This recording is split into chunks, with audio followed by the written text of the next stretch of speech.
Susan Oliveira, que participa aqui conosco para esclarecer esta forma, né, que eles têm de trabalhar as pessoas que precisam, inclusive, se recuperar. É nesse particular que nós vamos entrar. Tudo bom, Susan? Tudo bem.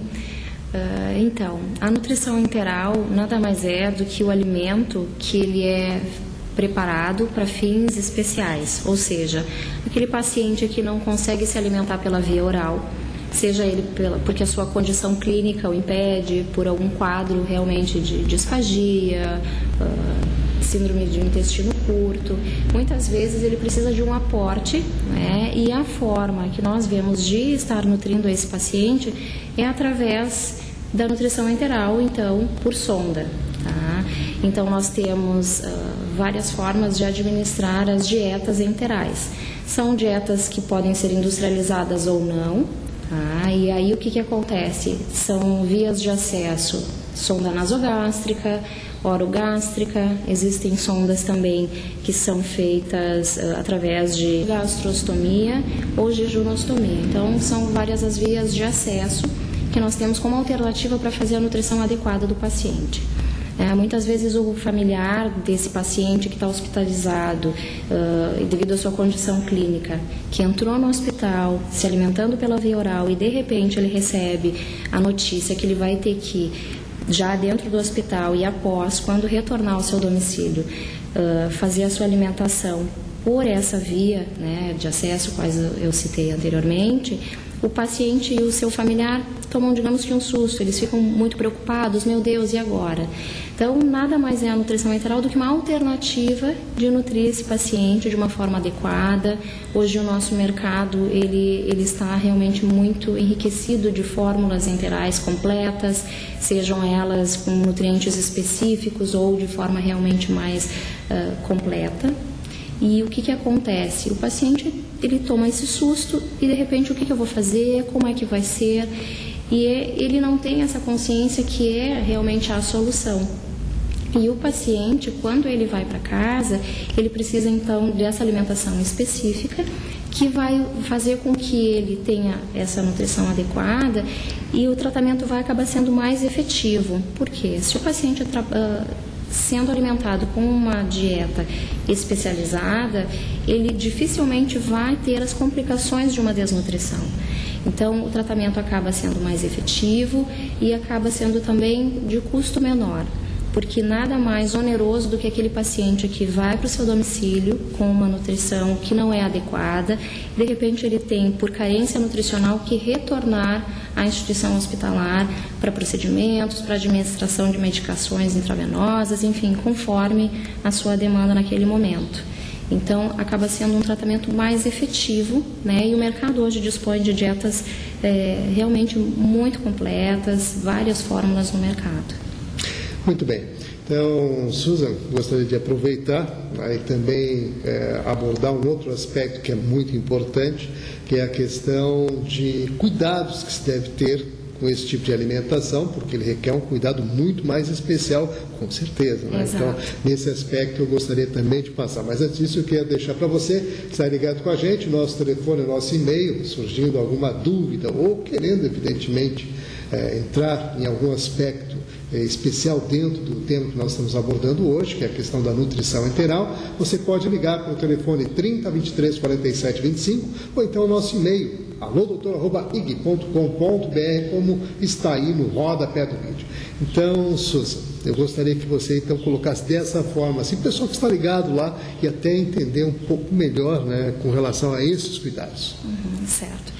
Bom, no momento então que o paciente recebe essa notícia que ele vai precisar de uma fórmula especializada para se alimentar, o que ele vai precisar fazer? Ele vai adquirir os seus produtos para fazer essa alimentação, né, para poder administrar, e logo em posse dos acessórios e da dieta adequada, o que o paciente precisa? Ele precisa ter condições de higiene bastante adequadas, porque como esse paciente que está com a nutrição enteral, ele, no seu domicílio, qualquer intercorrência, qualquer contaminação pode agravar o seu estado de saúde.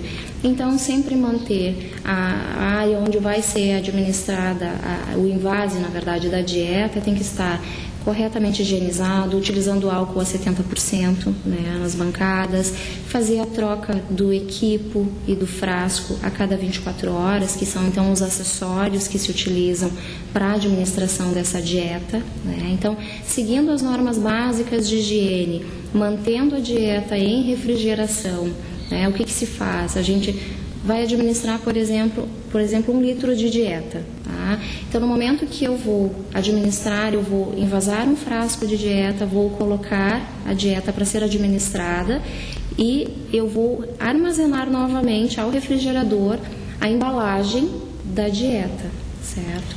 Logo depois, num próximo horário, eu vou envasar novamente o frasco previamente higienizado e vou fazer o invase conforme o volume prescrito, né? Porque o médico e o nutricionista, eles prescrevem uma quantidade X por dia para a qual esse paciente precisa se alimentar, né? Então, aí, sempre a cada momento de administração de dieta, a gente faz o invase e depois retorna à refrigeração o volume total da dieta, certo? E é bastante importante, o que a gente verifica na prática? Que os pacientes muitas vezes vão utilizando os acessórios, como frasco e equipo, por muitos dias, não se dando conta que isso é porta de contaminação, né? O paciente pode realmente vir a ter uma intercorrência, uma infecção intestinal relativa a esse procedimento, né? De não fazer a troca adequada dos acessórios. Não, realmente é uma situação que requer todo um cuidado especial, como você bem sinaliza aqui, e de fato as pessoas que estão lá nos acompanhando nesse momento, falando aqui sobre nutrição integral, o pessoal sempre pergunta o que é isso. Na verdade, são alimentações que se colocam à disposição através de uma sonda, e que evidentemente requer um cuidado especial por se tratar de uma situação delicada e de restabelecimento da pessoa. Passa por aquele momento que há essa necessidade. E nesse sentido, os produtos também devem ser com procedência para que não acarrete também algum problema nesse sentido. Exatamente. O que acontece? Hoje a gente tem uma diversidade de produtos, né? E a gente tem vários laboratórios que têm as suas fórmulas, e hoje, como o nosso mercado está muito rico em relação a isso, nós temos fórmulas especializadas com grande nível, né, de nutrientes. O que acontece? Se o paciente, de repente, opta por um custo menor no seu tratamento, ele pode pensar em utilizar um alimento caseiro. Por exemplo, vamos pensar numa sopa. Se esse familiar do paciente que está lá em convalescência, precisando de uma alimentação, de repente vai fazer uma sopa, e essa sopa ele liquidifica, ele dilui e ele coa. Para ser administrada através da sonda, vamos pensar que nutrientes esse paciente vai estar recebendo. Então, com uma fórmula especializada, industrializada, que é realmente completa em nutrientes, dificilmente esse paciente vai ter uma carência nutricional, sendo que, do contrário, pensando que pegar a sopa, o feijão, somente o caldinho do feijão, com essa mistura liquidificada, coada, para ser administrada, além de uma carência nutricional, um dos fatores é uma obstrução da sonda, porque a sonda nada mais é do que aquele cano de fino calibre que é inserido no paciente. Essa sonda pode ser obstruída em função desse tipo de preparação. O que vai acontecer? Um item que era para ser trocado a cada 4 ou 6 meses, o paciente pode ter que fazer essa troca em torno de 2 meses, de repente já no primeiro mês, porque foi administrado um alimento que não seria o adequado para esse fim.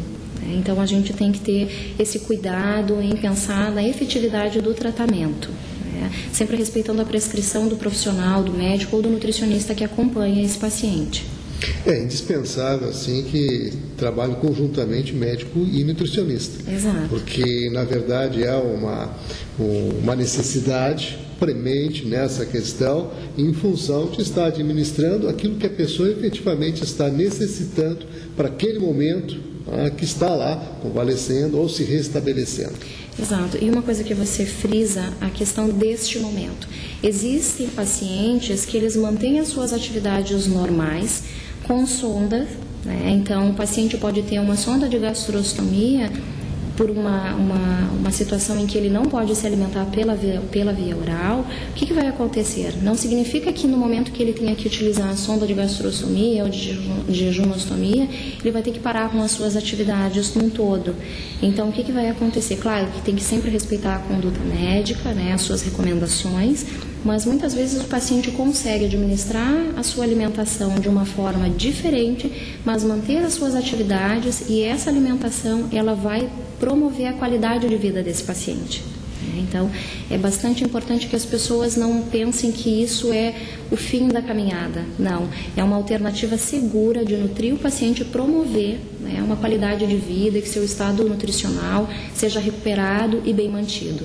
É uma situação provisória, na verdade, que se mantém dentro de um período que necessita ali, né, para a pessoa se restabelecer, se colocar novamente saudável. Aí, evidentemente, tendo aquelas situações normais, né, claro, de convivência, na alimentação, enfim, né. Esse é importante que a gente ressalte aí, porque o pessoal realmente, quando pensa em alguma coisa assim, você falou algo que está sempre na mente das pessoas, a fase terminal. Nem sempre é nesse aspecto, né? Então, nesse sentido, a gente deve realmente salientar e colocar. E eu gostaria, assim, Suzana, nesses minutos finais aqui da nossa entrevista, que você salientasse aquilo que julga mais importante para o pessoal que está ligado conosco, que está passando aí por um momento justamente nessa transição de recuperação. Bom, é de extrema importância que aquela dieta prescrita pelo seu médico ou por sua nutricionista seja levado bastante a sério no momento da aquisição do produto, né? Porque essa fórmula que ela foi prescrita, ela vai promover a sua qualidade de vida, e tem que ser também respeitada a quantidade, ou seja, o volume que tem que ser administrado de dieta. Se for, por exemplo, uma dieta que seja em pó, tem que ser respeitada a medida, porque no momento que a gente diminui uma medida por dia, em 30 dias, a gente pode ter como consequência a desnutrição, a carência de nutrientes. E a gente sabe, hoje é muito em evidência a questão da nutrição, que quanto mais bem nutridos, mais a gente vai ter energia, disposição e vai ter resposta, neste caso, ao tratamento. Que isso é bastante importante. Muito bom. Então vamos agradecer aqui a participação da nutricionista Susan Oliveira, falando hoje conosco aí sobre as questões da nutrição enteral, e é claro, ela vem aqui respaldada pela empresa que representa também a Farmacal, e com muito embasamento dentro dessa especificidade de alimentos que são colocados à disposição nesta fase de recuperação. Então, mais uma vez, obrigado pela participação. E, é claro, você que está ligado com a gente, fica aquele convite especial para manter a sintonia, que num instante só a gente